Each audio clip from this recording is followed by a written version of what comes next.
Eu quero te convidar a abrir a sua Bíblia em Êxodo, no capítulo 24. Nós vamos falar um pouquinho sobre o relacionamento que Moisés tinha com Deus.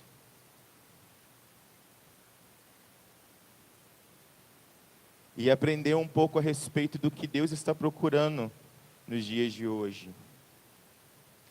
Êxodo no capítulo 24, a partir do verso 15. Êxodo 24, 15.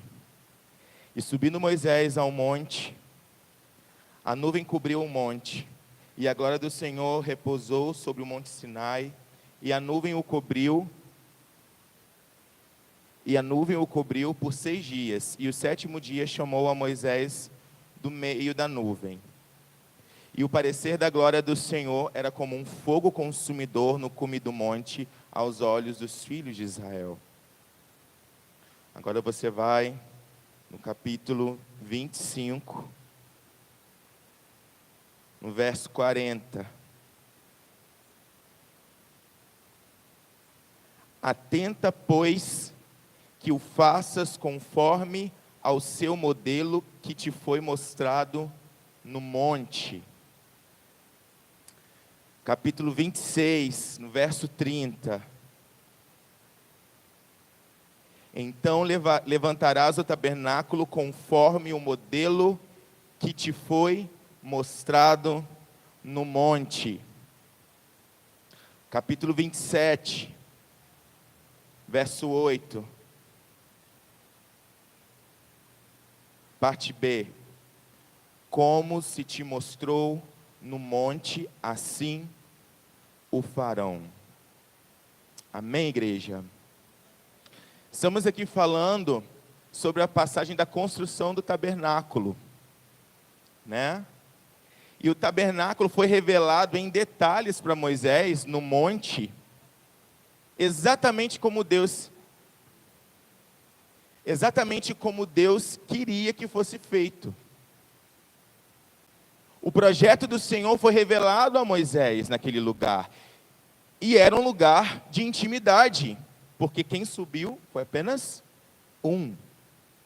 E a primeira coisa que eu quero chamar a sua atenção nessa noite é que hoje nós não precisamos de um sumo sacerdote que faça por nós, que vá por nós. Ou seja, tanto eu quanto você somos Moisés. Eu quero que você se coloque nessa posição de Moisés, não mais como um representante de um povo, mas como um ser responsável para nutrir esse relacionamento com Deus. Você mesmo. Nós não podemos fazer mais por ninguém. A gente vive ouvindo que a salvação é individual.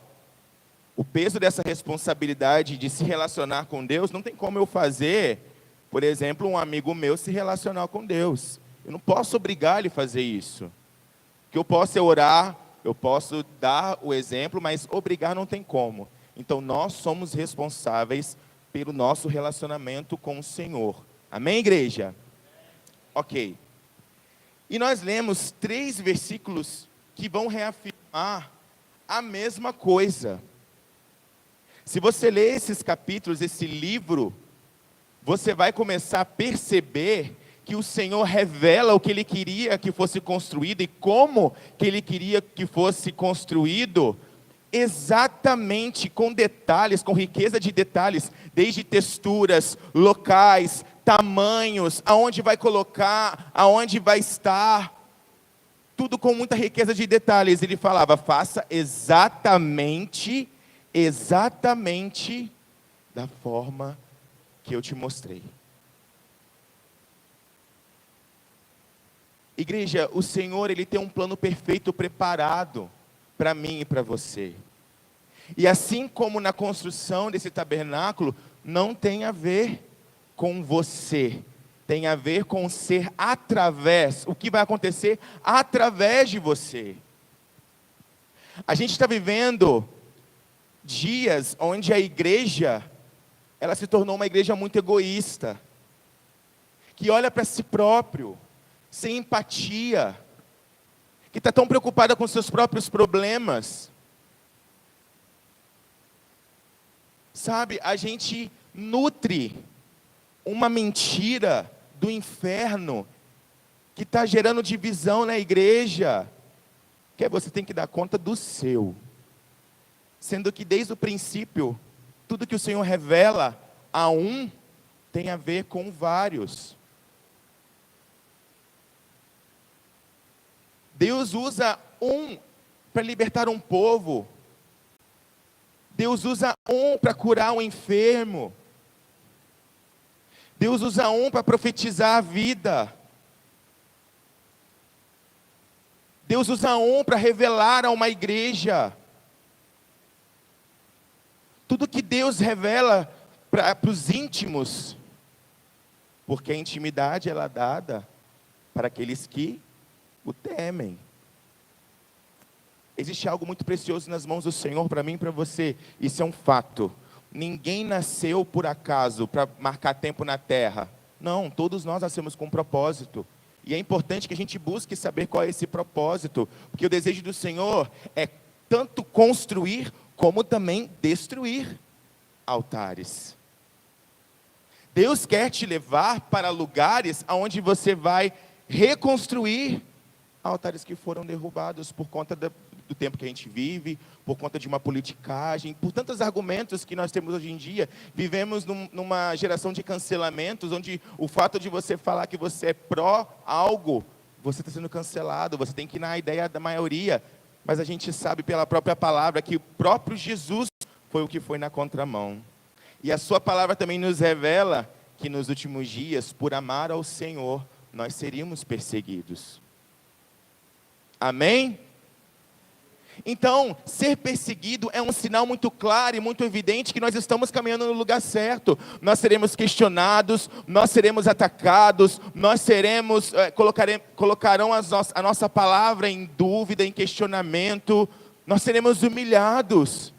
Mas a igreja mergulhou numa condição onde nós precisamos apenas abraçar. E não ser corrigido, e não corrigir. Não tem aquela parte a palavra do Senhor, ela é eficaz. Não, esse versículo isolado é eficaz. Porque ele justifica o meu erro. Ele justifica o meu pecado. Quantos de nós já não fizemos isso? Usamos a Bíblia para justificar o nosso pecado. Às vezes a gente não justifica com um versículo específico. Como, por exemplo, muita gente usa...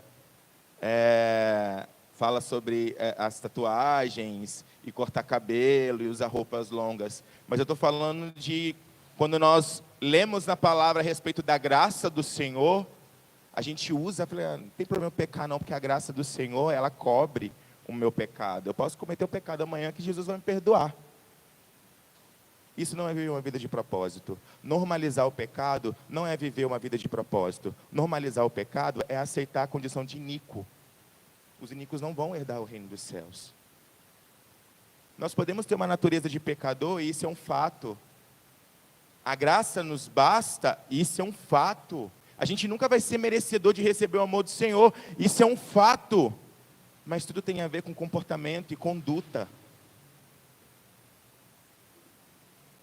Amém, igreja? Ter uma conduta conservada no Senhor é saber aonde você pode ir e aonde você não pode ir, e de fato você ir ou não ir.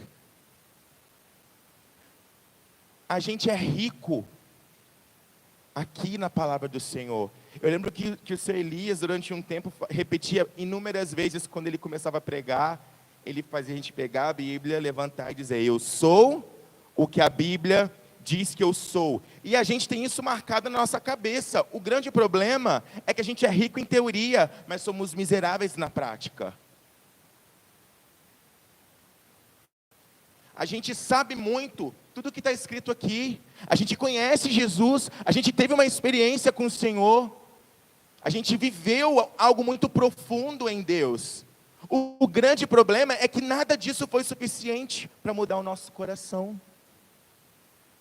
E eu estou falando como igreja. não é um fato isolado. Quando você começa a perceber as igrejas, né, sentar com pessoas de outras igrejas, vocês vão ver, elas estão passando pelo mesmo problema que nós passamos. Sinais.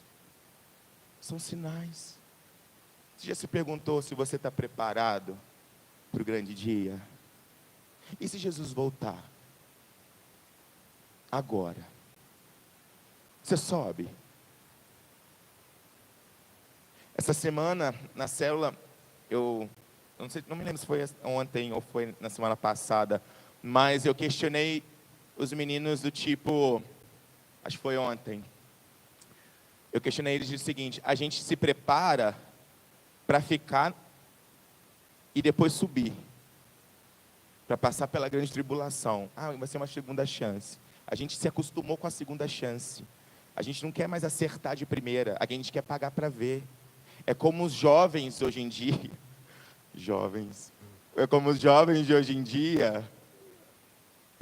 pagam para ver. Às vezes eles crescem ouvindo a gente falar, não vai por esse caminho que é furada, e não escutam. Pagam para ver. Mas isso não começou de agora. Quantos de nós aqui temos experiências ruins por não obedecer, por não ouvir? Nós carregamos isso.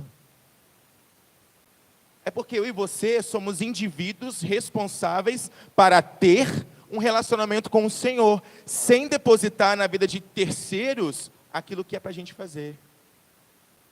Certamente, se Moisés não quisesse fazer o que lhe foi proposto, Deus iria levantar outro, porque o ser humano, a carne, ela pode morrer, mas o propósito é eterno. Se você não quiser, Deus vai levantar alguém que faça, porque todo propósito não é para que você seja bem-sucedido, não é para que você seja abundante, é para que outras pessoas sejam alcançadas, da mesma forma que você foi alcançado. Isso não tem a ver comigo e com você, tem a ver com Cristo fazendo através de mim e de você. A gente não está mais satisfeito na eternidade. A gente procura satisfação nos dias de hoje. Eu estou falando como um jovem que realmente é muito mais fácil você pecar hoje em dia, porque você não precisa sair da igreja. E o propósito de Satanás é te fazer ficar perdido aqui dentro mesmo. Porque ele já entendeu que o que consome e atrai não é o que você fala, é o que você faz. Se uma criança vier para a escola dominical, no culto de domingo à noite, e na quinta-feira, e participar da salinha, e ouvir louvores, e cantar com a tia Luciana, e participar das cantatas, mas dentro de casa, ela consome todo um conteúdo que é um conteúdo explícito, adulto, ouve palavrão, você acha que a cabeça dela vai ficar como? Qual é a maior parte do tempo que ela convive? Não é aqui. A gente está semeando em todo o tempo na vida das pessoas, meu irmão. Em todo o tempo, em tudo que a gente faz, em tudo que a gente fala.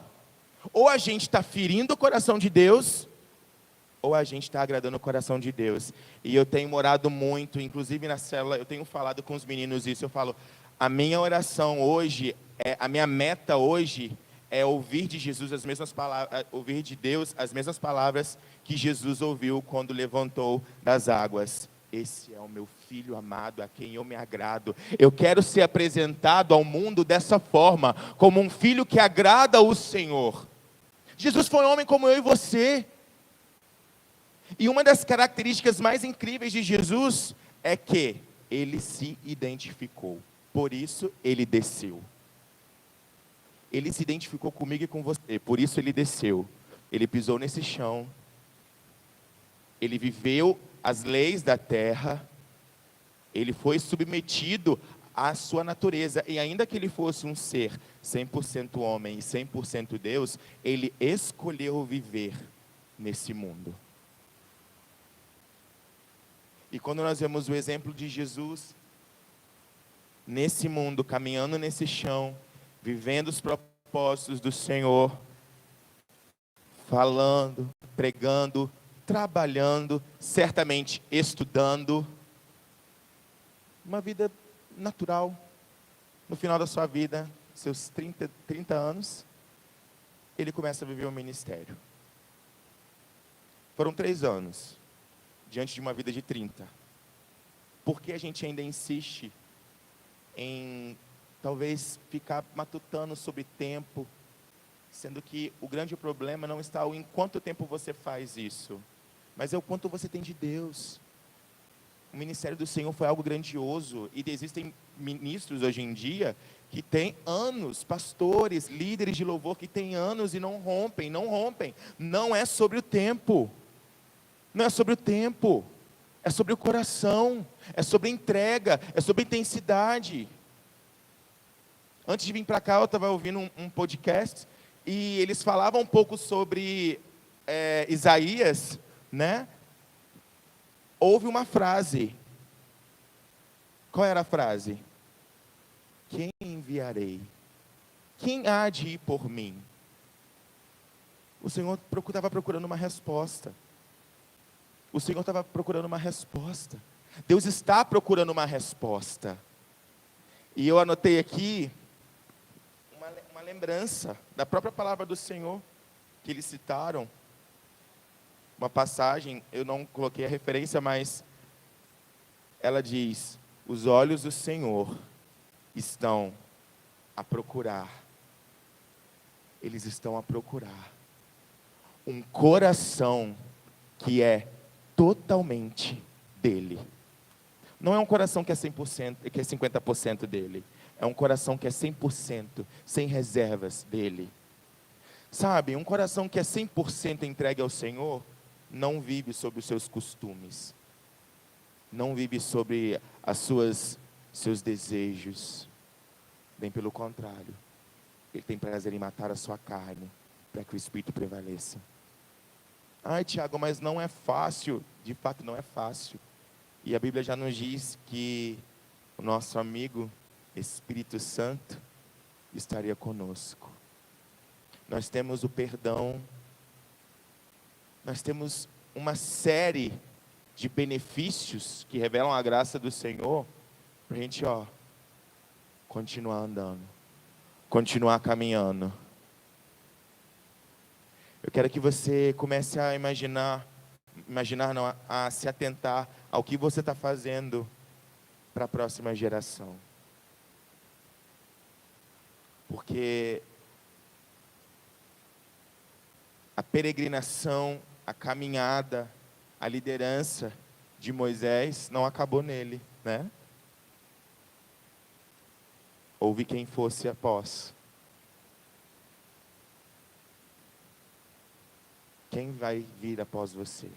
Quem vai falar o que o Senhor está entregando para você? Eu tenho certeza que todos nós aqui, em algum momento na caminhada, fomos tocados pelo Senhor. O grande problema é que enquanto a gente estiver com os olhos focados em nós, a gente não vai conseguir ver uma nova geração. A gente não vai ver o que está vindo na frente. Porque a gente está assim. E de certa forma, quando você começar a olhar para você, o seu corpo espiritual, você vai ver suas feridas. Porque soldados ganham marcas de guerra. Bons soldados, se necessário, morrem por isso. Mas passam pelo processo da dor. E o que é difícil para a gente é passar por isso, né? A gente acha que a gente não vai aguentar. A gente invalida a própria palavra do Senhor. Porque os que semeiam com lágrimas vão colher com alegria. Isso é uma promessa, meu irmão. Se você está semeando com lágrimas, você vai colher. Você vai colher. Saiba o que você está semeando. A lei da semeadura não vem só para as coisas boas também não, tá? A gente tem que tomar cuidado com a semente que a gente está plantando, porque a gente vai colher. uma hora ou outra a gente vai colher.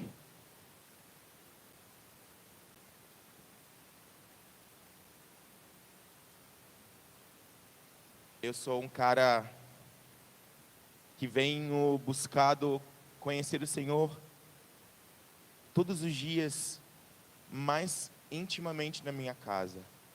E eu peço muito ao Senhor na minha intimidade que quando eu sair da minha casa, eu consiga atrair os olhos das pessoas para Jesus.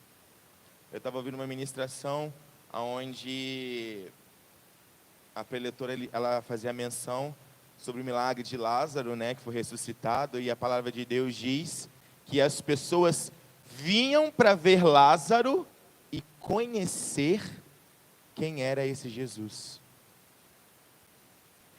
Então, quando nós vivemos um milagre, nós recebemos uma bênção. Você tem que entender uma coisa, meu irmão, mais uma vez, não é sobre você o milagre. Você foi agraciado, mas tem a ver com quantas pessoas vão conhecer Jesus através da sua vida. E aí eu entro em mais uma pergunta, difícil de ouvir. Quantas pessoas você apresentou para Jesus? É difícil ouvir esse tipo de ministração, porque a gente não está acostumado a levar puxão de orelha. E eu queria contar um pouquinho do meu testemunho. Para quem não sabe, eu estou morando na Vinhosa, vai fazer, graças a Deus, 1 ano em outubro. E no dia que, depois, tudo aconteceu de provisão, o Senhor foi encaminhando de todas as formas, não saí de casa em desobediência. O meu propósito com o Senhor sempre foi muito claro, eu não me movo se não houver uma confirmação na sua palavra, o meu coração estiver em paz e eu não tiver a bênção da minha liderança dos meus pais, no caso, né? Que também são meus líderes. Eu estava em paz, vim, e quando eu vim limpar a casa, Deus me deu uma visão incrível e uma palavra muito, muito profunda. A primeira coisa que ele falou é o seguinte: se atente. Quem vê a entrada da minha casa, ela é nivelada com a rua, mas a parte de trás ela é alta. Então eu entrei na casa e fui ver lá atrás. E Deus falou assim comigo: eu te trouxe para o alto, para falar com você da mesma forma que eu trouxe Moisés. Eu tenho coisas para te revelar aqui em cima, para você entregar ao meu povo lá embaixo. E eu, eita Senhor, grandes conquistas, grandes responsabilidades, porque a palavra diz que tudo que nos é dado, um dia nos vai ser cobrado. Então, eu orando naquela casa, eu me lembro de ver nessa sala onde a janela é para o alto, o chão cheio de jovens, adolescentes, com seus rostos ao chão, chorando, e a sensação era de arrependimento. E o que o Espírito falava é: eu estou gerando algo novo. Eu não te movi até aqui porque eu queria que você tivesse uma casa e sua particularidade. Eu trouxe você para cá porque eu tenho um propósito. Sabe, igreja, viver pelo propósito é maravilhoso demais. Uma das coisas que eu mais fico feliz em ver acontecer na minha casa, que eu realmente não esperava, são pessoas que não estão vindo na igreja, mas vão lá.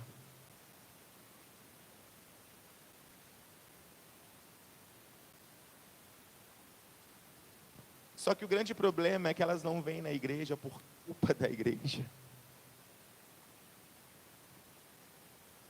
Pelo mau testemunho que a gente dá. Porque às vezes ela entrou e as pessoas olharam com um olhar de desdenho porque ela estava com uma tatuagem no braço. Porque o cabelo dela estava desarrumado.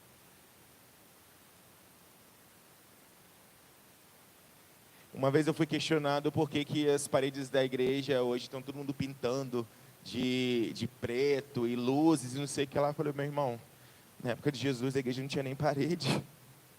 Você acha que isso é um argumento válido para a gente ficar discutindo?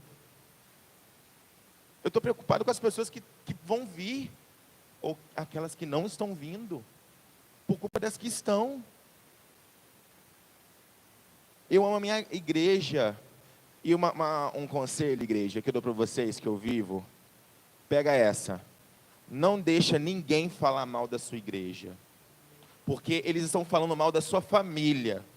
Nós somos a família da fé. E nós não podemos aceitar essas palavras de ofensa contra a nossa família. Amém? Se fere um, fere a todos. Esse senso de coletividade precisa ser real no nosso meio, igreja. A gente precisa de fato chorar com os que choram, se alegrar com os que cantam.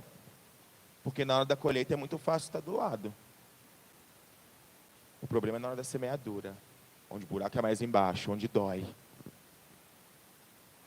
Sabe, quem faz a mudança no coração do ser humano é Jesus, é o Espírito Santo. É Ele que convence o homem do pecado e do juízo.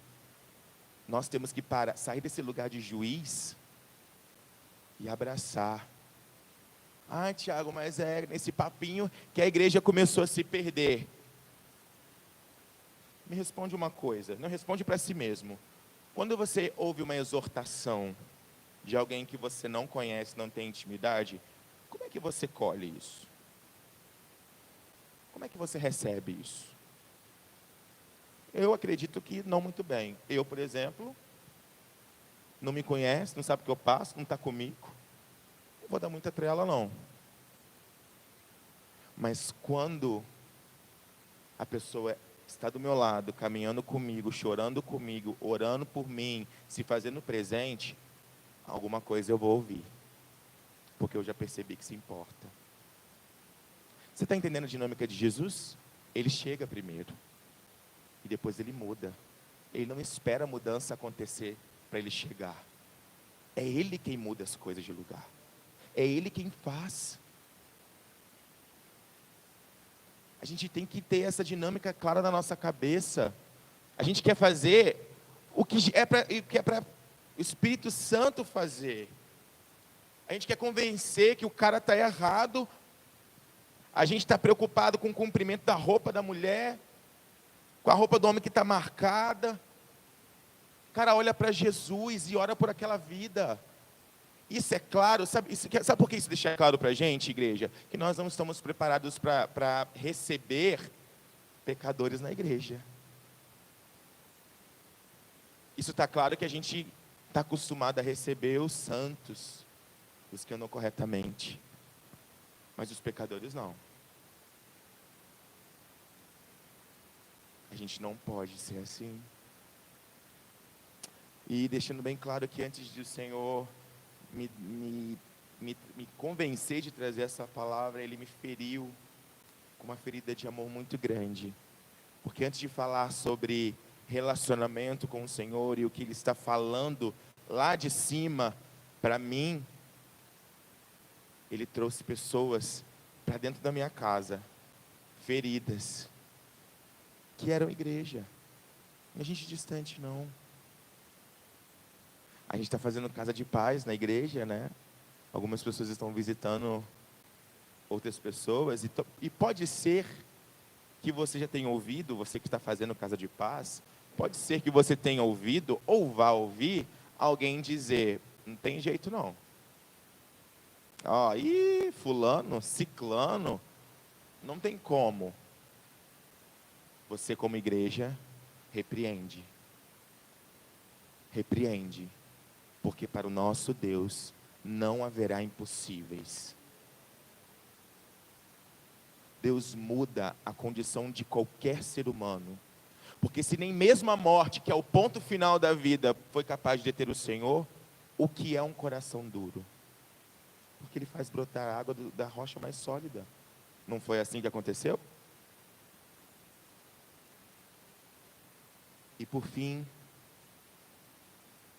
não queria mesmo me demorar, Mas eu queria deixar bem claro que o coração do Senhor, Ele se alegra com os remanescentes, com os que permaneceram. E o que eu consigo enxergar é a gente voltando para um lugar, esse mesmo lugar de Moisés.